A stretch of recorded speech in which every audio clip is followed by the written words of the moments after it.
Assalamualaikum warahmatullahi wabarakatuh. Bismillahirrohmanirrohim. Alhamdulillahirabbil alamin. Washolatu wassalamu ala asrofil anbiya wal mursalin. Wa ala alihi wa sahbihi ajmain. Segala puji bagi Allah yang Maha Pengasih dan Maha Penyayang, yang telah melimpahkan rahmat dan nikmat yang tak terhingga kepada kita semua. Salawat dan salam semoga tercurah kepada junjungan kita Nabi Muhammad SAW, serta kepada keluarga dan sahabat-sahabatnya. Krisis Spiritual Imam Al-Ghazali, sebuah narasi yang diambil dari kitab Al-Munqidh min Ad-Dalal, karya Imam Al-Ghazali, kitab Tazkirat Al-Awliya, karya Fariduddin Attar, dan kitab Tabakat Al-Syafi'iyah Al-Kubra, karya Al-Subki. Di sebuah kota kecil bernama Tus, pada tahun 1058 Masehi, atau 450 Hijriah, lahirlah seorang bayi laki-laki yang kelak akan dikenal sebagai salah satu pemikir dan ulama besar dunia Islam. Namanya Muhammad, namun ia kemudian lebih dikenal sebagai Imam Al-Ghazali. Keluarganya hidup dalam kesederhanaan. Ayahnya adalah seorang pedagang kain yang tidak kaya, tetapi berhati mulia dan sangat mencintai ilmu agama. Ayah Al-Ghazali sering berdoa agar anak-anaknya kelak tumbuh menjadi orang yang berilmu. Meskipun tidak memiliki banyak harta, ayahnya berusaha keras untuk menanamkan kecintaan pada agama dan ilmu pengetahuan. Ia selalu mendongengkan kisah para nabi dan mengajarkan nilai-nilai keikhlasan kepada Al-Ghazali kecil dan adiknya, Ahmad. Namun, ketika Al-Ghazali masih sangat muda, ayahnya meninggal dunia, meninggalkan dua anak yatim ini dalam keadaan sulit. Sebelum wafat, ayah Al-Ghazali berpesan kepada seorang sahabatnya yang saleh untuk merawat dan mendidik anak-anaknya. Sahabat ini, meskipun bukan orang kaya, menjalankan amanah tersebut dengan penuh kasih sayang dan ketulusan. Ia menyisihkan dana yang ditinggalkan oleh ayah mereka untuk pendidikan Al-Ghazali dan Ahmad. Setelah kehilangan ayahnya sejak kecil, Al-Ghazali dan saudaranya Ahmad diasuh oleh seorang teman keluarga yang baik hati. Dengan dukungan yang terbatas, mereka dibesarkan dalam kesederhanaan, tetapi di lingkungan yang penuh cinta pada ilmu agama. Al-Ghazali remaja menunjukkan kecerdasan yang luar biasa dan rasa ingin tahu yang tak terbendung. Dalam dirinya ada dorongan yang kuat untuk memahami lebih dalam tentang dunia, kehidupan, dan Sang Pencipta. Ketika usianya cukup dewasa, Al-Ghazali memutuskan untuk meninggalkan Tus dan berangkat menuju Nishapur, sebuah kota yang saat itu dikenal sebagai pusat ilmu dan pendidikan Islam di wilayah Khorasan. Nishapur merupakan tempat di mana para ulama dan cendekiawan berkumpul untuk mendalami berbagai disiplin ilmu. Dan di sana pula, Imam Al-Ghazali bertemu dengan gurunya yang kelak sangat berpengaruh dalam hidupnya, yaitu Imam Al-Juwaini, yang juga dikenal sebagai Imam Al-Haramain. Di bawah bimbingan Al-Juwaini, seorang ulama terkemuka dalam ilmu fikih, kalam, teologi, dan logika, Al-Ghazali memulai perjalanan intelektualnya yang luar biasa. Sebagai seorang remaja yang haus akan ilmu, Al-Ghazali mempelajari fikih mazhab Syafi'i, menguasai ilmu logika dan filsafat, serta mendalami teologi. Ia sangat tekun dan rajin, menyerap ilmu dengan cepat dan melampaui murid-murid lainnya dalam pemahaman. Kegigihannya dalam belajar membuat Al-Juwaini sering memuji kecerdasannya. Bahkan, gurunya ini menyebut Al-Ghazali sebagai lautan tak berdasar, karena kedalaman pemikiran dan ketajaman logikanya. Dalam kesehariannya, Al-Ghazali sering terlibat dalam diskusi yang intens dengan para cendekiawan lain di Nishapur. Ia dikenal sebagai pemuda yang tangguh dalam berargumentasi, mampu mempertahankan pendapatnya dengan bukti-bukti yang kuat, serta berani mempertanyakan berbagai konsep yang rumit. Namun, ketekunan intelektual ini tidak mengurangi rasa hormat dan rendah hati Al-Ghazali kepada gurunya. Justru, ia sangat menghormati Al-Juwaini, dan setiap hari, ia berusaha menyerap lebih banyak hikmah dari sang guru. Kecemerlangan Al-Ghazali semakin terlihat ketika ia mulai menulis, bahkan sejak usianya masih sangat muda. Tulisan-tulisannya menunjukkan kedalaman ilmu dan pemikiran kritis yang luar biasa. Di Nishapur, nama Al-Ghazali mulai dikenal, dan bakatnya mendapat perhatian para cendekiawan. Beberapa tahun kemudian, setelah kematian Al-Juwaini, Al-Ghazali menerima undangan untuk mengajar di Madrasah Nizamiyah di Baghdad, lembaga pendidikan paling bergengsi pada zamannya. Kepergiannya ke Baghdad menjadi awal bagi Al-Ghazali untuk mengabdikan ilmunya lebih luas dan menapaki jejaknya sebagai Hujatul Islam. Gelar yang diberikan atas kemampuannya mempertahankan ajaran Islam di tengah tantangan zaman. Namun perjalanan ini juga menjadi awal krisis spiritual yang kelak membawa Al-Ghazali menuju kedalaman tasawuf. Dalam kitab Al-Munqidh min Ad-Dalal, Penyelamat dari Kesesatan, Imam Al-Ghazali menceritakan secara mendalam pemicu dari keputusan besar dalam hidupnya untuk meninggalkan kesuksesan akademis dan kedudukan tingginya sebagai seorang cendekiawan terkemuka. Kisah ini dimulai saat Al-Ghazali mencapai puncak karier intelektual dan akademisnya di Madrasah Nizamiyah, Baghdad, yang merupakan salah satu pusat pendidikan paling bergengsi pada zamannya. Di tengah statusnya yang tinggi dan dihormati, Al-Ghazali justru merasakan kegelisahan mendalam yang perlahan berubah menjadi krisis spiritual yang serius. Pada puncak kariernya, Al-Ghazali menguasai berbagai ilmu agama, filsafat, logika, dan teologi. Beliau dikenal luas sebagai pemikir besar dan ulama dengan murid-murid setia, dihormati oleh para cendekiawan, dan berhubungan dekat dengan para pemimpin. Meski mendapat penghormatan yang luar biasa, Al-Ghazali mulai merasa ada kekosongan dalam jiwanya. Ia merasa terganggu dengan niat dan tujuan dari pencapaian ilmunya, seolah-olah segala prestasi dan pengakuan yang ia terima mulai terasa hampa. Dalam Al-Munqidh min Ad-Dalal, Al-Ghazali menulis bahwa ia mulai mempertanyakan tujuan hidupnya dan apa yang sebenarnya ia cari. Di satu sisi, ia menyadari bahwa ilmunya membuatnya terkenal dan memberinya kehormatan. Tetapi di sisi lain, ia mulai menyadari bahwa ilmu itu tidak memberi ketenangan batin. Al-Ghazali merasa jiwanya tidak benar-benar dipenuhi oleh ilmu-ilmu tersebut. Ia mulai merasakan bahwa ilmu yang ia ajarkan dan pelajari selama ini seolah tidak memadai untuk membawa dirinya lebih dekat kepada Allah. Dalam masa kegelisahan ini, Al-Ghazali mulai meragukan ketulusan hatinya sendiri. Ia mempertanyakan apakah ilmunya benar-benar ia pelajari untuk mencari ridha Allah atau untuk mendapatkan pengakuan dari orang lain.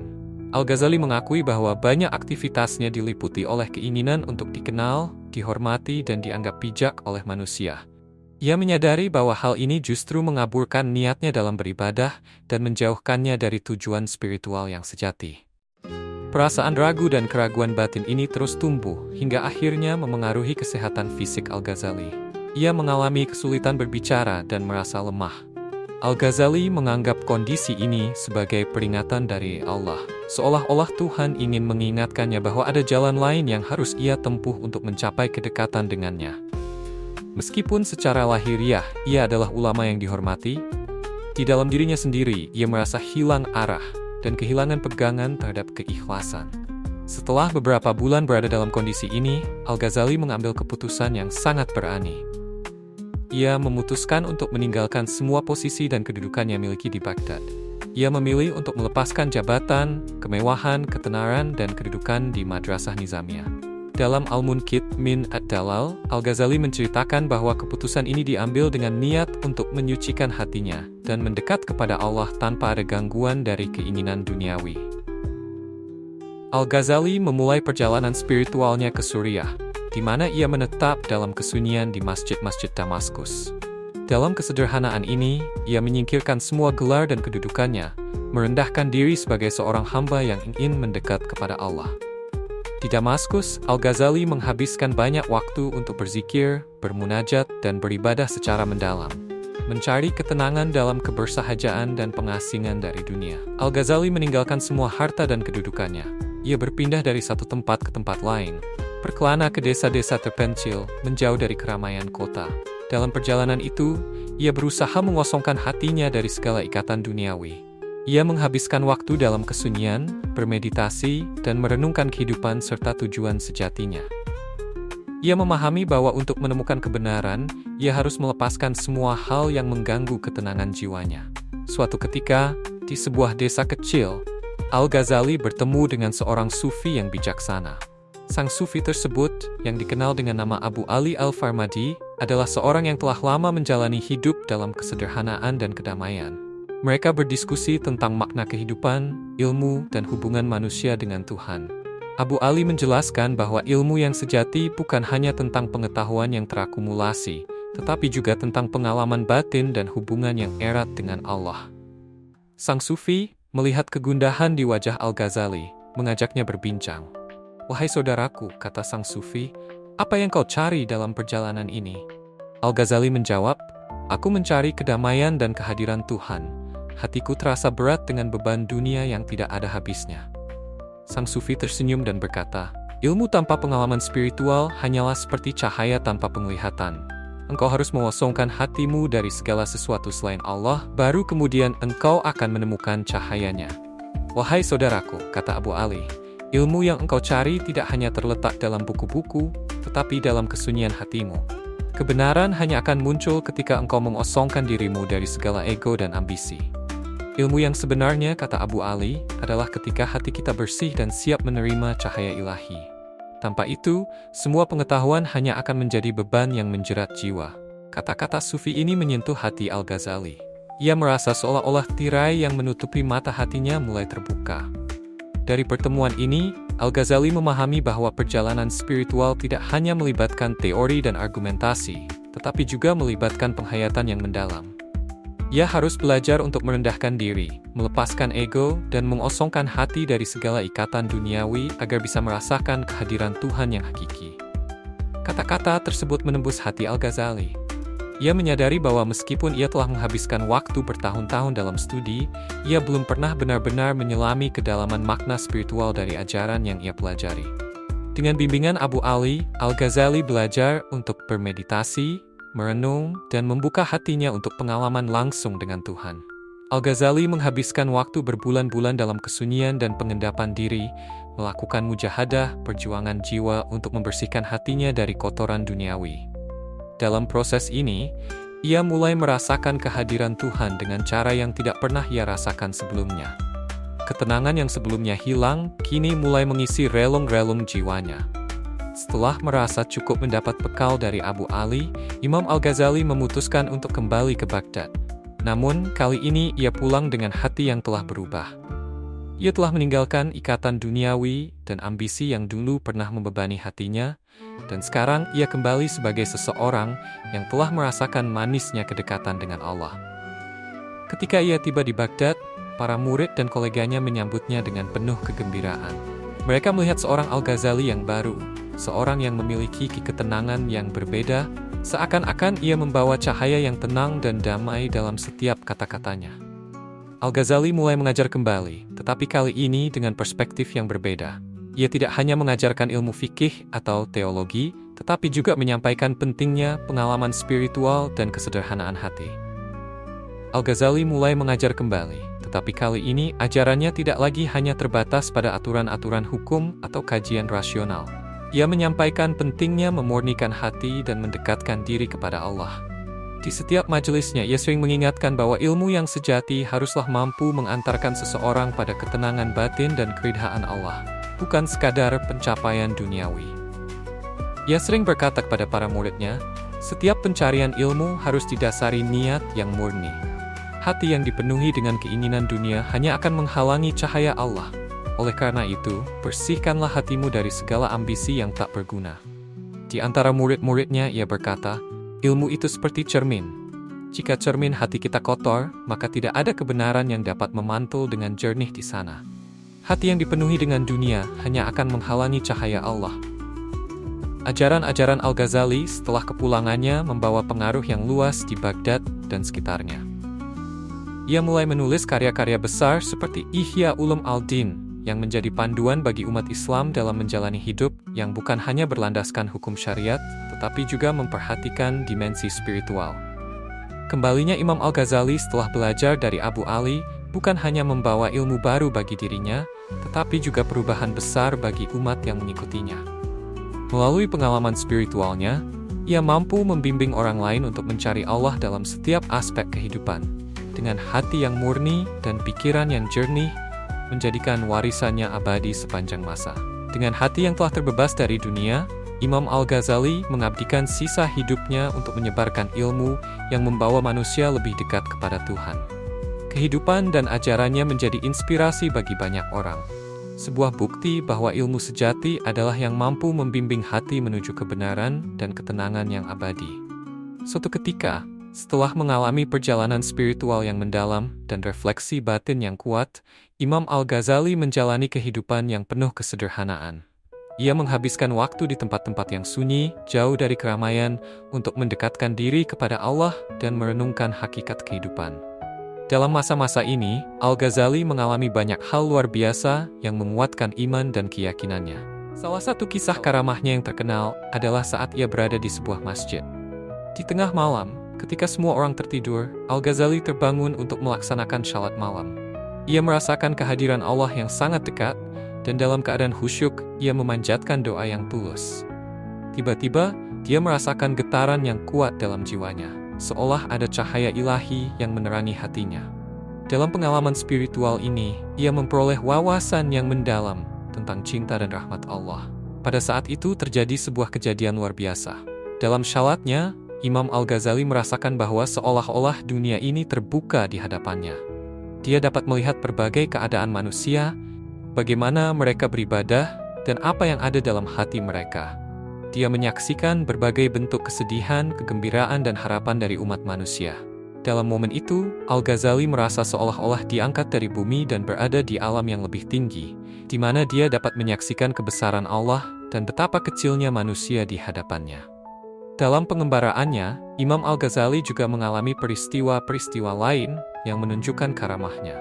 Suatu ketika, saat beliau sedang duduk dalam khidmat berdoa, seorang pengembara datang menghampirinya dan meminta bantuan. Al-Ghazali dengan tulus memberikan nasihat dan bimbingan spiritual kepada pengembara tersebut, serta memberikan sedikit makanan dan minuman. Dalam percakapan itu, dia merasakan kedamaian yang luar biasa, seolah Allah memberikan penguatan dan keberkahan atas tindakan baiknya. Di tengah kesederhanaannya, Imam Al-Ghazali juga dikenal dengan kebijaksanaan dan hikmah yang mendalam. Banyak orang datang kepadanya untuk meminta nasihat dan petunjuk. Seringkali, nasihatnya begitu tepat dan mampu menyentuh hati mereka, sehingga membuat mereka sadar akan kesalahan dan kekurangan dalam hidup mereka. Ini juga dianggap sebagai bentuk karamah, di mana Allah mengaruniakan kemampuan kepada Al-Ghazali untuk memahami dan mengatasi persoalan orang lain dengan bijaksana. Dalam Tazkirat Al-Auliya, karya Fariduddin Attar, terdapat banyak kisah yang menggambarkan perjalanan spiritual dan intelektual Imam Al-Ghazali, serta karya-karyanya yang monumental. Setelah mengalami krisis spiritual yang mendalam dan menjalani perjalanan mencari ilmu dan pencerahan, Imam Al-Ghazali kembali ke Baghdad. Dalam periode ini, ia mulai menulis beberapa karya penting yang kemudian menjadi rujukan utama dalam bidang filsafat, teologi, dan tasawuf.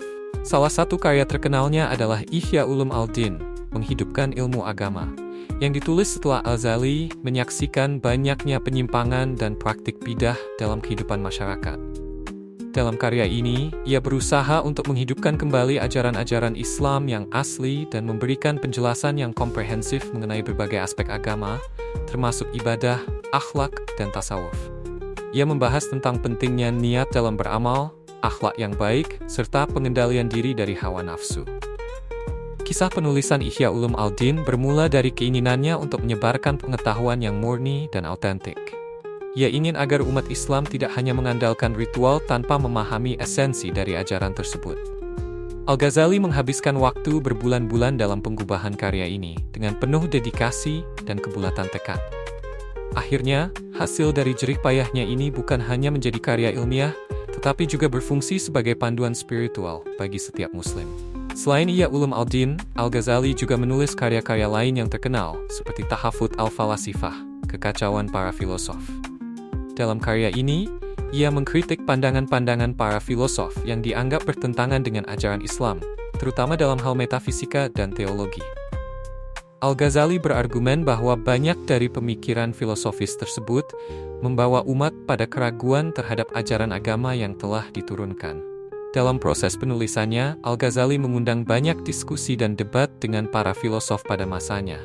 Hal ini menunjukkan keberaniannya dalam mempertahankan keyakinan dan ajaran Islam, serta kemampuannya untuk merangkum argumen-argumen kompleks dalam bahasa yang dapat dimengerti oleh masyarakat umum. Karya-karya Imam Al-Ghazali tidak hanya berpengaruh dalam konteks akademis, tetapi juga memiliki dampak sosial yang luas.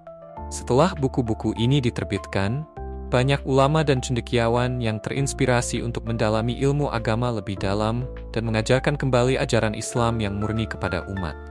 Al-Ghazali dianggap sebagai salah satu tokoh yang menghidupkan kembali semangat keislaman di kalangan masyarakat pada masa itu. Salah satu kisah menarik dari Tazkirat Al-Auliya menceritakan bagaimana setelah membaca Ihya Ulumuddin, seorang penguasa lokal merasa tergerak untuk mengubah cara hidupnya dan mulai memperbaiki sistem keadilan di wilayahnya. Ia mulai menerapkan prinsip-prinsip keadilan dan etika yang diajarkan oleh Al-Ghazali dalam buku tersebut. Pengaruh karya-karya Al-Ghazali yang luas menjadikan dia sebagai salah satu pilar penting dalam pembentukan pemikiran Islam yang lebih humanis dan spiritual.